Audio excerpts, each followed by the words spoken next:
everyone, and welcome to the edtech podcast. My name is Sophie Bailey, and this week I have been writing about digital leadership, hosting edtech meetup drinks in London, and launching the edtechpodcast.com, our new website. Go and check it out. Now, on to today's episode. This week we are in takeover mode with Harness, talking about user-centered design and creating edtech with teachers for teachers. You'll hear about research and design processes to optimise teacher feedback, pedagogical models to keep edtechs focused on useful product development, and why it's important to make your bed in the morning.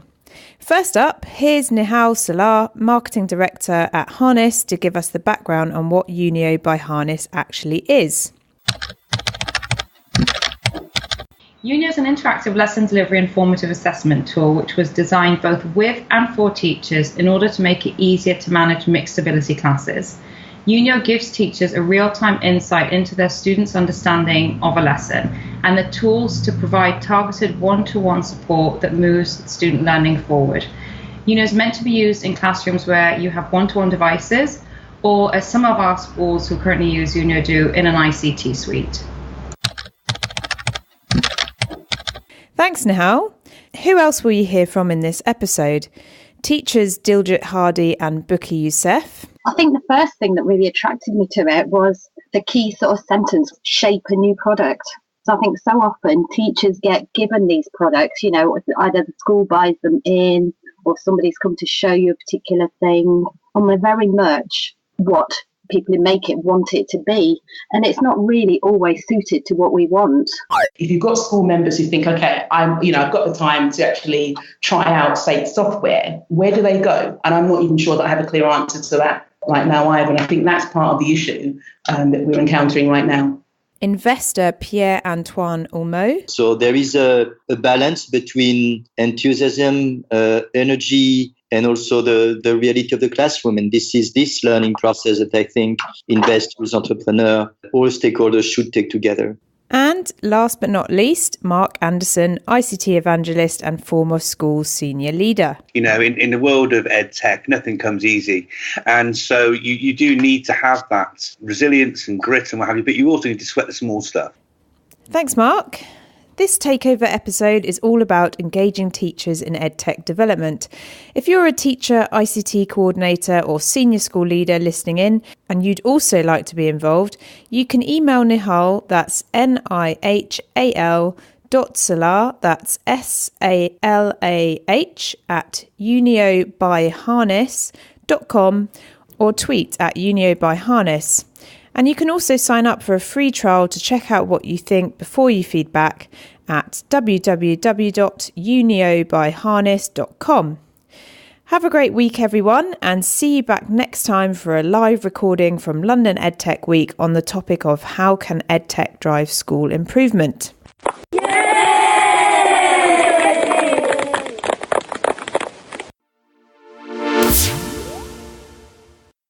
Hello and welcome, everyone. Today we are in takeover mode with Harness, talking about user-centered design and creating edtech with teachers for teachers. To that end, I'm delighted to be joined by a whole raft of guests on this week's episode. Nihal Salar, Marketing Director with Harness, Pierre-Antoine Olmo, Investor with Harness, Mark Anderson, aka ICT Evangelist, former Assistant Head and award-winning blogger, speaker and edtech consultant, Buki Youssef, secondary science teacher, consultant and qualified coach and a member of the Teacher Tech Board with Harness. And finally, Diljit Hardy, chemistry teacher at Lutterworth College and a member of the Teacher Tech Board again at Harness. So welcome everyone.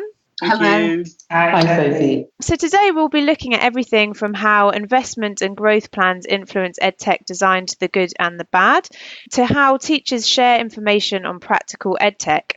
At a time when the ideas of learner experience and design thinking for education are gaining ever more traction, it's a good stopping point to think about edtech developed in tandem with teachers too.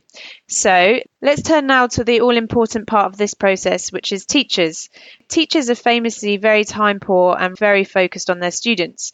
How have Harness worked closely with teachers to develop their service? So I'd like to ask Nihal your thoughts on this question. So there's a number of ways that we work with teachers to ensure that we are constantly developing Unio in line with the needs of teachers and their students. One way is through the Teacher Tech Board. So this is a board that we've set up that consists of teachers from a range of technical backgrounds. So from the most savvy like Mark Anderson and Bucky Youssef to those who will openly say that they're scared of the technology. We wanted to have a broad representation of teachers.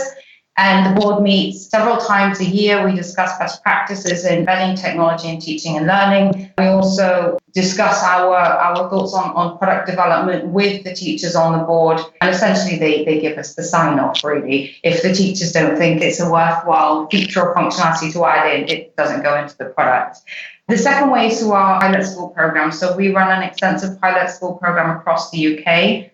And we're actually currently looking to invite more schools to join that program so they get full access to the premium features of Unio. And all we ask for in return is that they give us feedback on the product. The third way is through our internal initiative called the Teacher a Day. And this was actually, it was an interesting story how this came about. We always get emails from teachers who have started using Unio. And they'll send us, the positive feedback and any improvement suggestions as well. And we often invite them into the office and just say, why don't you come round for a cup of coffee and we'll show you our upcoming plans for you, and we'd love to get further feedback. And we thought, well, let's turn this into an initiative that we commit to called A Teacher a Day Keeps the EdTech in Play. So that's our commitment, basically, to make sure that on a daily basis we are speaking to our teacher users wherever they are around the world. And the fourth way is through research. So working with a number of teachers and educational institutions on how to actually measure or look at the impact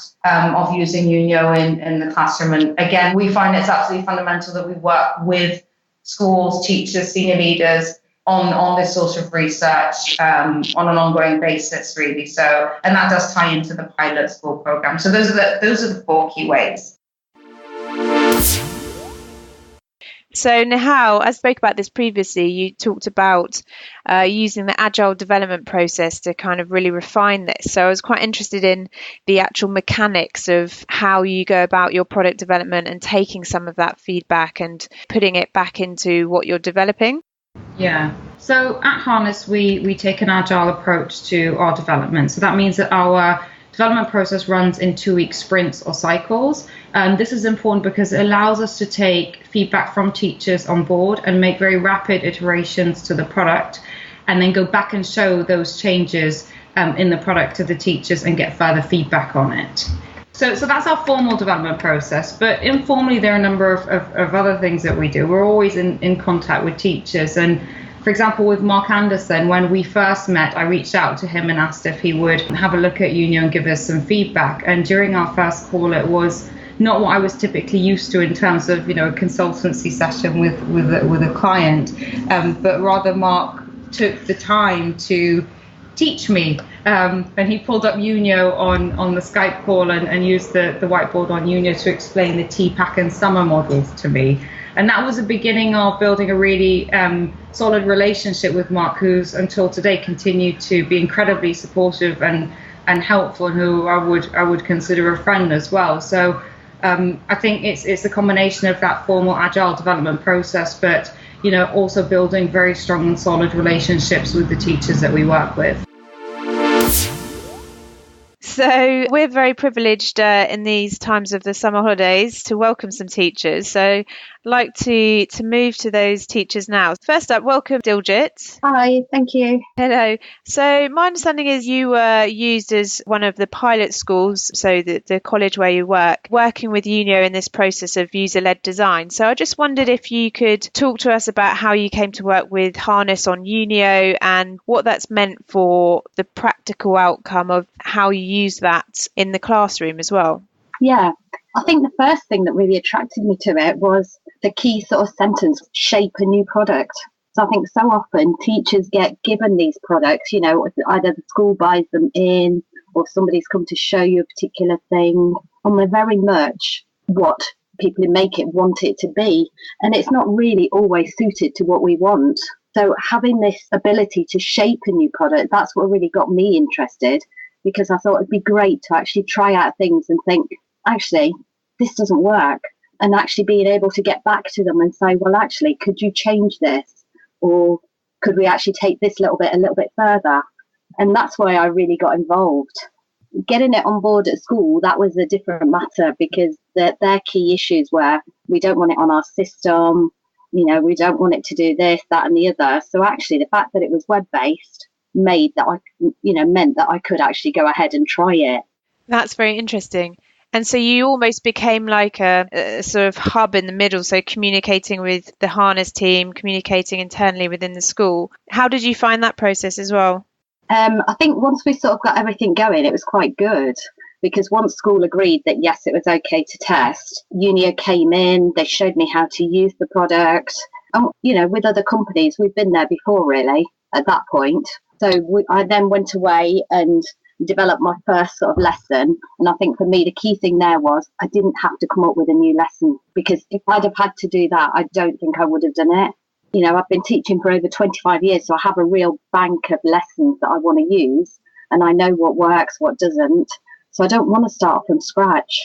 And so when you used your lessons, but in the new model, so with the students being able to see them on their own devices and so on, what were the parts of the experience that you thought were really practical and, had a really positive outcome in the lessons as well? What did you feed back on that side? I think the assessment for learning was brilliant, because immediately I got instant feedback of where my students were, what they were doing. Because in the past, when you're doing that, you kind of get class feedback, so you kind of know where your class is, but that's about as far as you can usually take that. But this was brilliant, because each student had their own screen, which they really liked, and they were able to give their feedback, and they really loved that. But also from my point of view, immediately I could see who was struggling with what. And what we want to know is where our individual students are. And we were able to do that by using this.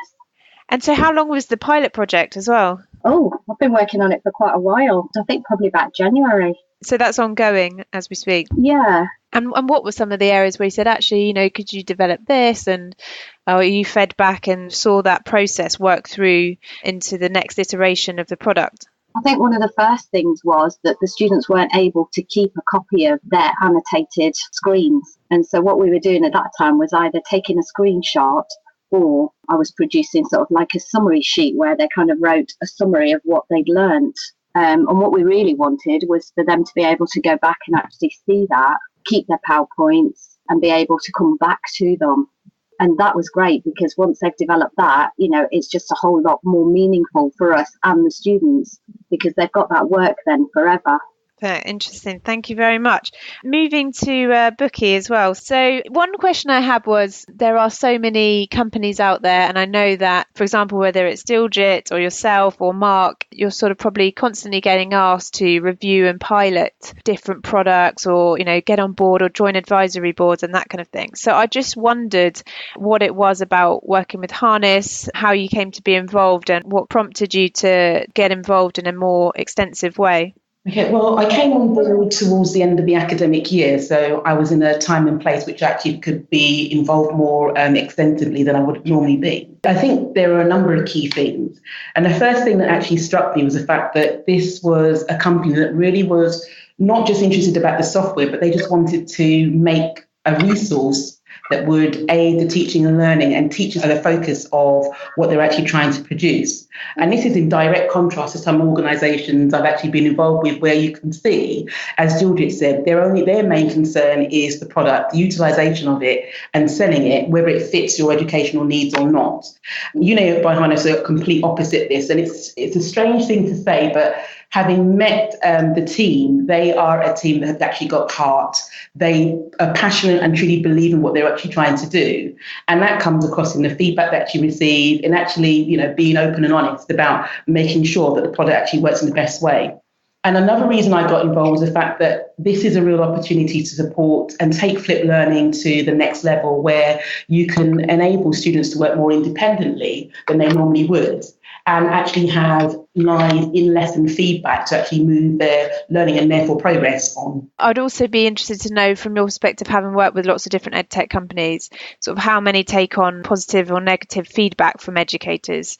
And then also, how can we improve this dialogue? So the whole mission behind the edtech podcast is to get people talking more across the service provider side and then the educators. So I just wondered, because if you've put your blood, sweat and tears into something, and then actually when you take it to people, they say, oh, it's not quite right, it's very easy to just kind of tune that out. So what's your kind of experience on that, and how do you think we can generally improve it as well? Okay, well, more recently, what I'm finding is that edtech companies, because they want to engage with schools and they are, I suppose, more determined to find something that fits for them, they are more open to actually listening to feedback, whether it's positive or negative. And they actually invite educators to try and actually share ideas of things that the companies could actually develop. I think the most difficult aspect is actually how to establish the dialogue. It's only because of the fact that I've been involved with organisations, say like Innovate My School or BISA, and having the networks that are actually involved with edtech, that I've actually got to hear of a few opportunities out there. But what you really, I suppose, ideally would need is a forum. Say, for example, if you have BET, where you don't just have edtech companies that just come to showcase what they do, but say like have a forum in which you could actually have edtech companies or members of the edtech companies as well as educators who can actually sit down and talk about some of the issues that both are trying to address. So in terms of educators, maybe some of the issues that they're actually encountering, actually having the first-hand face-to-face conversation with company representatives, that they could actually have a dialogue about what they could both do to actually move forward. And then it's I suppose, establish a more formal forum where the discussions can actually take place, and actually just have a go-to place where if educators think, okay, I want to get involved, they know where to go. Because right now, I think it's very difficult that if you've got school members who think, okay, I've got the time to actually try out, say, software, where do they go? And I'm not even sure that I have a clear answer to that right now either. And I think that's part of the issue that we're encountering right now. Yeah, it's really interesting, because that's what I was going to ask, was whether you had any recommendations for teachers to sort of extend their networks to become more immersed in some of these developmental processes. But it sounds like you think there's still loads of opportunity to kind of build that up as well. Yeah, I mean, one thing I would say is, for example, you could use particular social media platforms, say like LinkedIn. Educators, for example, could actually maybe have as part of their LinkedIn profile an expression of interest of wanting to engage with edtech companies and making it clear about how they'd like to engage, so that at least it raises awareness about the fact that they are interested in actually coming on board. And maybe edtech companies could do the same as well. If they share on particular platforms, social media platforms, that these are the opportunities for educators to come on board and how they could actually engage, I think that might at least, first of all, raise awareness, but at least start the conversations and get the ball rolling in that regard. Just finally, my understanding is you're working with Unio on a research project to assess impact in the classroom. So could you tell us a little bit about that and what the main aims are and how you're going about that as well? Okay, so this is just an initial research focus. But for me, what are the common issues that teachers talk about? And as I've mentioned time and time again, it's like things like effective differentiation or marking and feedback, and actually thinking about how we could utilize the software to enhance this. So in the first instance, what we're actually looking at is using the tools on the software, looking at just generally how teachers could use it to mark and provide feedback in lesson in real time, and getting some feedback about what works and what needs to be changed. And I think once we've got the initial feedback there, I know it sounds very general right now, is actually then drilling down to specific ways back to, like, could there be tools that we could develop and utilize that could support verbal feedback, so that the students can actually receive feedback from teachers in a lesson, act upon it. So by the end of a lesson, you can actually see a note the progress has actually been made. It always comes up. I know it came up in our discussion before that marking, anything to remove the dreaded marking and the amount of time that's necessary on it would be amazing. Thank you very much, Bookie. Let's move on to Mark. Mark, hello. Hi, Toby. You've been formally involved in school leadership and know how many calls, again, school leaders get daily from edtech companies on the new best thing. So do you have any advice for people listening in on, how that approach from edtech companies to teachers or school leaders could be improved? Well, something that I've noticed with working with Unio is their desire to try and develop themselves and develop their team and learn more about what makes effective learning with technology. I first sort of came across Nihal back in 2016 when she came to a session I was running at the Festival of Education at Wellington. And the team are just really, really keen to understand teaching and learning and what the sort of good aspects of teaching and learning are and how that can then inform what they do with the product. So they've been trying to develop something that's easy to use, easy to access. It solves a problem. As you mentioned, it helps with marking and it's striving to shorten the gap between when students react to learning content in the classroom and how quickly teachers can feed back on that. And taking the time to do that groundwork up front before getting to a point where they're trying to sell to school at scale is really important. And everyone I've been involved with and spoken to, both on the teacher front, like Bucky and what have you, through to Nihal, everyone's really focused on trying to make things better. But doing that groundwork up front to make sure they create a product which is going to be effective and hit those right buttons, being led by teaching and learning, is a great model, I think, that other companies could learn from. And on the pedagogical side of it, or the teaching and learning that you mentioned, are there any particular approaches that you have been discussing with Nihal in terms of how that might make a more solid foundation for what they're doing? Yeah, so there are a few models that I share and have written about, and they're pretty well established now with the SAMA model and TPAC as well. But I was saying to the team around SAMA, teachers, you mentioned earlier, Sophie, you'll have your early adopters and what have you, people who will get on board and what have you. But how do you make it so that a consistent approach to technology can be sort of deployed across a whole school? Because when it comes to getting technology working well at scale, you need to think about your sort of lowest common denominators, the people who aren't going to be so readily happy to take on board some new technology. Teachers will ask themselves, what's in it for me? How is this going to make my job better? How is it going to make my job easier? How is it going to improve the standards in my classroom? How is it going to improve the retention rates of my students? So forth and so on. And so when you start thinking about the SAMA model, that means that you can then start thinking about developing a product so that it does things that wouldn't be possible if it wasn't for the technology. And that's what you get with Unio, the ability to interact in real time, see in real time the responses from students, and things, like I say, around marking, which helps inform those next steps so you can give that feedback quickly. And those are all things that are sort of backed up by some research by the likes of John Hattie and what have you, and the discussions that Dylan William talks about around bringing feedback to students as quickly as possible. You'll remember yourself, there would have been teachers when you were at school, Sophie, who would have marked your books quickly, and there will be teachers who took a week, let's say. And if it was taking your teachers a week or so, plus even longer, to mark your books, how invested were you still in that work that you did a week, 2 weeks on as a student?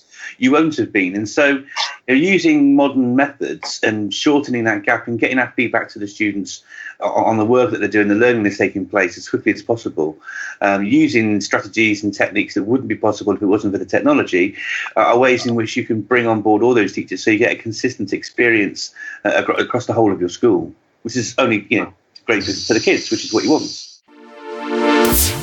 So you mentioned the importance of having an investor that understands this development process and sort of has that pedagogical understanding as well. So it's a great point to turn to Pierre-Antoine. So hello, Pierre. Hello, Sophie. How are you? I'm very well, thank you. So from an investor's point of view, I've been in a lot of edtech sector meetings recently with various stakeholders and government discussing the lack of patient capital in edtech. And it just got me thinking, so Nihal mentioned that part of the development and making something that's actually practical and useful is being able to say, do you know what, this isn't quite working. And although we've put a lot of time into this, we should develop it in this way and actually develop something really useful. And it got me thinking from an investor point of view, there must be quite a lot of pressure that's sort of burning money and it's, extra time and delaying the sort of investor hoped for outcome, I suppose. So I just wondered what your thoughts were on that and your wider thoughts on how investors can support edtech to be meaningful and impactful in the long run as well.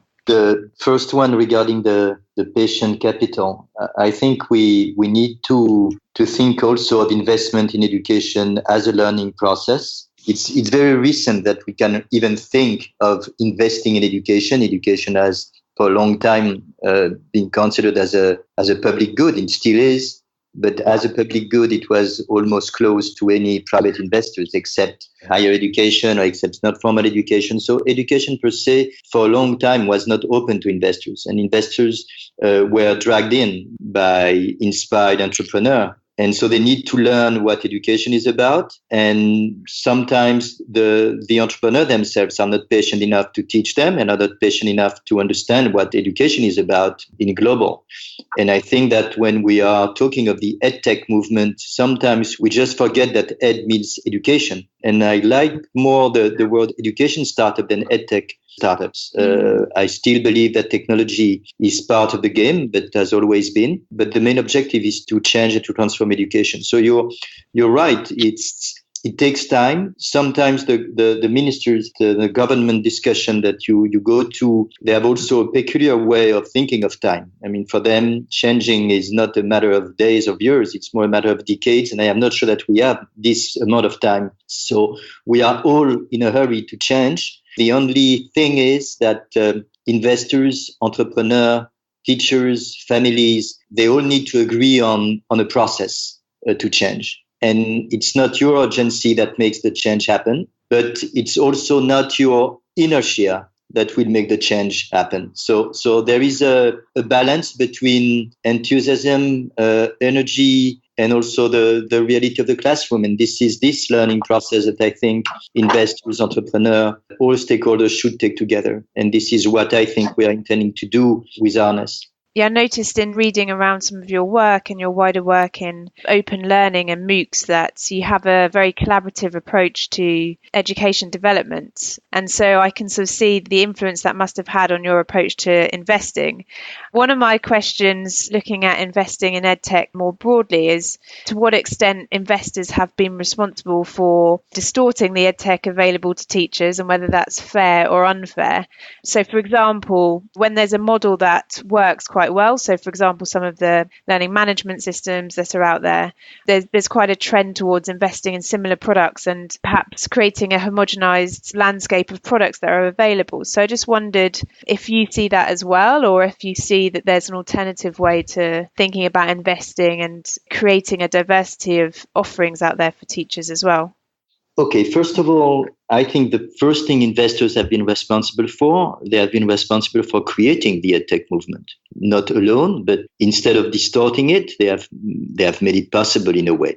It's true also that distortion means at some point whether you are clever enough to identify the right spots and the right needs and the right challenges.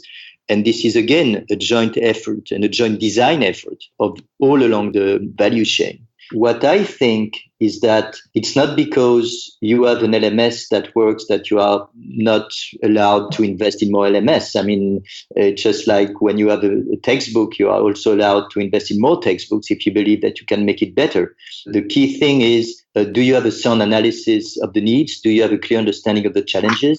Unio, for instance, started as a pseudo LMS, and then we realized that it was not useful to just be positioned as an LMS. We just needed to be more agnostic in this point of view and focus on other issues. So I guess that distortion comes when you just stop looking around. So investors, they may have a distortion effect when they claim their money back too quickly. This is, I refer to your former question about patient capital. But I personally also learned something from investors. I am not a professional investor to start with. As you just gently reminded, I am a professional of education. I have my own company. I invest in my projects. I believe in participatory education. I believe in education as a dialogue. But I also understand that investment is a matter of professionals. And I brought in professionals in this game. I brought my brother, among others, who is a personal investor. He told me once, the problem is not when I will get my money back. The problem is if I will get my money back. So it's not so much a matter of time. We all agree about it will take time. It's a matter of having the right approach, having the right method, and being patient enough not to get the money back soon, but to listen to all the actors and be able to respond to their needs. And this is really what I think needs to be taught. And this is also why I think that the success stories in the edtech field, in the innovation in education field, they all come through a very good mix of visionary entrepreneur and investors willing to learn. And I think that the best expression of patience is, are you willing to learn and take the time to learn? And this is, I guess, one of the key to success. Thank you very much, Pierre-Antoine. There's two things I was thinking about in researching around this podcast. One was, when you think about the sort of successful edtech companies out there, there's two that spring to mind. And their commonality is that they are very, very in touch with teachers, whether that's through the way they get their marketing research back or sort of actually going out to schools. And that just really struck me that it's definitely a success factor there. And the other one that I wanted to know about, whether there was any development plans in this way, is that I think, edtech has probably matured from tech for tech's sake to being more teacher focused. And obviously there's a long way for lots of companies to go on that, but I think we are getting there. To then, I think, thinking about becoming more sort of learner experience focused. And I wondered whether there was any plans to sort of replicate what you're doing with learners and or parents and other stakeholders. Yeah, so we strongly believe that the starting point needs to be the teacher, because the teacher is the gateway to the classroom and the centre of the classroom. We currently do involve students through the pilot programme. So when we go into our pilot schools, we will not only ask for teacher feedback, but part of the process, we sit and we observe. And that's not just me and our CEO going into these lessons. We actually have our developers come in as well, so that they can see, how students are using the software, where they're tripping up. And at the end, we'll either do surveys and brief interviews as well. And it's really interesting. One of the pilot schools that we went to, at the end of the lesson, I asked a question. I said, how did using Unio make you feel during the lesson? And I purposely used the word feel rather than what did you think about Unio? And a few of the students started responding with answers like, I felt special. And I thought, why did you feel special? And he said, well, because I had more attention from my teacher. I felt like we were on the same page. And that was incredible feedback for us, because it just opened our eyes to a whole other aspect of, what's the emotional impact of using technology on the teacher and the student. So students are already part of that development process. We get feedback from them through the pilot schools.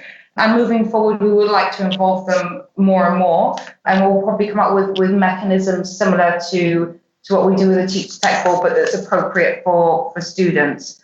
The other point I'll make is that we absolutely will be also looking at engaging with parents and even school governors and other stakeholders through the research that we're carrying out. Because, as you touched on earlier, there are a number of key stakeholders and you have to consider them all in your development process. What weight you give to each of the feedback is another matter altogether. So absolutely, I think involving teachers, involving students, involving parents and governors, but making sure that we always stay true to, the point I made earlier on is that we're developing this product to make the lives of teachers easier, to support them in doing their job, make it less stressful for them, and that there will always be the priority in that process, I think, for us. Otherwise, it's very easy to get distracted and defocused. So I think maintaining that focus is absolutely key, and just being really clear on where the priorities are. Something else, just adding on to what Nihal said there, something that's really important for schools is that any products they choose to use actually work. As you'll know, like edtech efficacy is a big topic, and the work that Nihal and the team are doing with teachers and trying to undertake some research and move their understanding about the product forward and what have you, only serves to make their products more effective in terms of its impact and usefulness for schools. I think there's quite a lot that other companies could sort of take on board from their approach, whether it's something that Harness would like to use with other products in the future, or whether other companies could sort of take on board their approach as a means to developing what they do. Either way, making sure that any edtech that you develop actually does work and solves problems in education and helps teachers and makes them more efficient and what have you, can only be a good thing. Okay, so that brings us to the end of our discussion on user-centered design and co-creating a best-of-breed edtech with teachers for teachers. We've heard today on best practice design and research feedback loops, being a humble entrepreneur and involving educators' positive and negative comments into your design, making sure investors understand the concept of patient capital and your long-term vision, offering multiple ways for educators to be involved with your developing service in meaningful and practical ways. I'd like to spend the last few minutes of today's episode just asking today's guests what their key takeaway books, resources, or Twitter handle shares would be on this topic. So mine to kick off would be, it's probably twice as long as it needs to be, but the Lean Startup by Eric Ries has a few of these discussion points in it. And there's also a really great learner experience meetup group out there, which is based in London, but perhaps you could replicate wherever you're listening in if you're not based here. So who'd like to kick off with a few other suggestions just to kind of wrap up today's discussion? They're actually blogs. Like I said, I find it quite difficult to actually find some resources to share in this regard, but I came across two blogs which I thought were really key. And the first one is by Ainsley Harris, and it's called The Secrets to Building Great EdTech Products. And it was produced in 2015. But what's really interesting is the fact that the issues and experiences shared within that blog are still relevant today. And I think it's just something that EdTech companies should actually really just be mindful of, some of the pitfalls maybe to avoid. And the second blog is by Weezy Yancey Segal. I hope I pronounced her name correctly. And it's called How Teachers Can Change the Future of Educational Technology.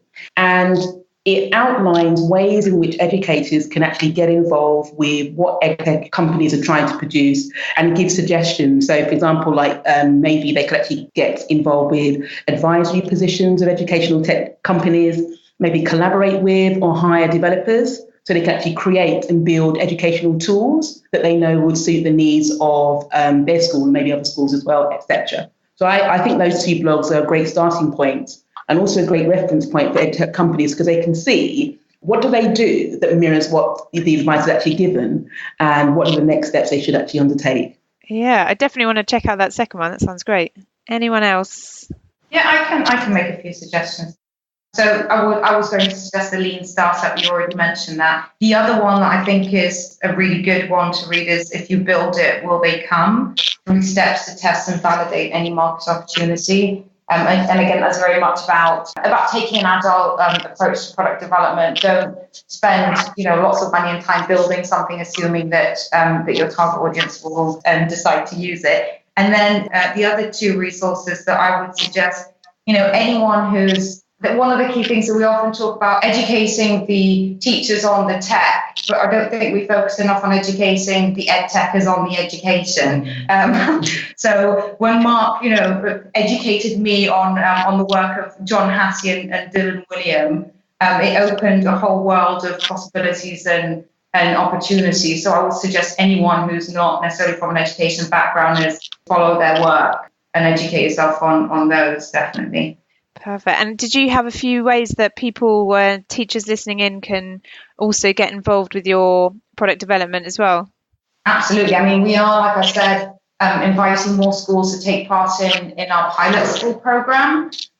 So if anyone is interested in joining the pilot school program, it means they would have access to all of the premium features of Unio. We would go in and do training for all the staff who will be using it, and all we ask for in return is feedback and to attend a couple of lessons and observe how Unio is being used, obviously at a time that's convenient for the school. And schools can contact us by emailing us, so that would be info@uniobyharness.com, or they can reach out to us on Twitter, and our Twitter handle is uniobyharness. And we're always open to receiving feedback from any of our users. So our website's contact page has all of our contact information. We love to receive phone calls from teachers or emails, Twitter. Just get in touch, please. We'd love to hear from you. And Mark, have you got any points you'd like to throw out there as well? Yeah, so I'd echo the ideas that both Nihal and Bucky have said, but a book I read recently by a guy called Admiral William H. McRaven called Make Your Bed. He's an ex-Navy SEAL. He was I forget his actual title at the time, but he's the guy who oversaw the mission which saw Osama bin Laden being taken out and what have you. He's had some really amazing life experiences. But in his book, Make Your Bed, he talks about sweating the small stuff, And if you can't get up in the morning and do a simple thing like making your bed, then how can you expect to be able to do the hard stuff? And there's loads of stuff in there which sort of resonates with Carol Dweck's work around resilience and grit and growth mindset and what have you. But it's a really, really, really interesting read. And certainly, in the world of edtech, nothing comes easy. And so you do need to have that resilience and grit and what have you, but you also need to sweat the small stuff and know that you will come across loads of things that will test you and make you want to run away and think carefully whether you should have started it in the first place and so forth and so on. But the book's really, really helpful. And so that would be my book recommendation. And as for anyone looking to find out more about EdTech, I would hope if they listen to this podcast, then they'll be aware of things like hashtag EdTech and hashtag e-learning and things like the EdTech chat on Twitter and EdTech After Dark and so forth and so on. But if you haven't and you're interested, then get yourself onto Twitter and check out some of those hashtags. There's so much that you can learn about and what have you. I didn't want to sort of do a big shout out for my website, but there's plenty of thoughts and ideas around EdTech on ictevangelist.com. If anybody wanted to check that out as well. I'll reinforce what Nihal said as well. If you want to get involved, please do get in touch because they are so up for feedback and listening to teachers and helping out drive their product forwards. Well, obviously you have your website. That's an absolute given. And Bookie, do you do some blogging as well? I do, yes. I've recently set up my own WordPress blog, but I blog on Staff Room about a wide variety of things, including EdTech, and also for a variety of companies on a bespoke basis. Look, as I don't want to be obnoxious, and so I won't refer to my blog where I write quite a lot about EdTech and the perspective of investors and how we take teachers into account, but I certainly do have a blog on this, paulmo.com, so I can write it to you. But there is another set of resources that I'd like to share, and this set of resources is based on learning design approach. And we design a learning design kit with an Israeli education specialist named Yishai Moore. And Yishai played a very important role in the development of Unio. And jointly with Yishai, we designed an approach that helped entrepreneurs, but that helped also teachers and any innovators in education to challenge themselves, to challenge their ideas, and to try to design, if not the right solution, at least a solution that responds to a number of criteria that could make it work in the classroom in the mid and long run. Yeah, so that's moocsandco, all one word, .com/n/kit. So moocsandco.com. Yeah, this is exactly it. So I guess we need more design in learning, and I guess that this is also what we have been talking about this morning. Perfect. So what I'll do is I'll share all of those links in the show notes, and love to hear your feedback, everyone who's listening in, on the ideas shared by today's guests. So you can either feedback directly, the edtechpodcast@gmail.com. We already had the Unio email, but I'll also list that out in the show notes. And there's also Twitter @podcastedtech and @Unio by Harness. So thank you very much to all of today's guests, and we look forward to further discussion on this topic of user-centered design. So thank you very much. Thank you, Sophie. Thank you all. Take care, Sophie. Thanks very much. Bye. Thanks for listening in, everyone. Don't forget you can be involved in the development process with the team at Harness by emailing nihal.salah@uniobyharness.com or tweeting them @uniobyharness. You can also send in your feedback by recording a quick call-in via the voicemail service on the website at www.theedtechpodcast.com or via the EdTech Podcast on the app Anchor. See you soon.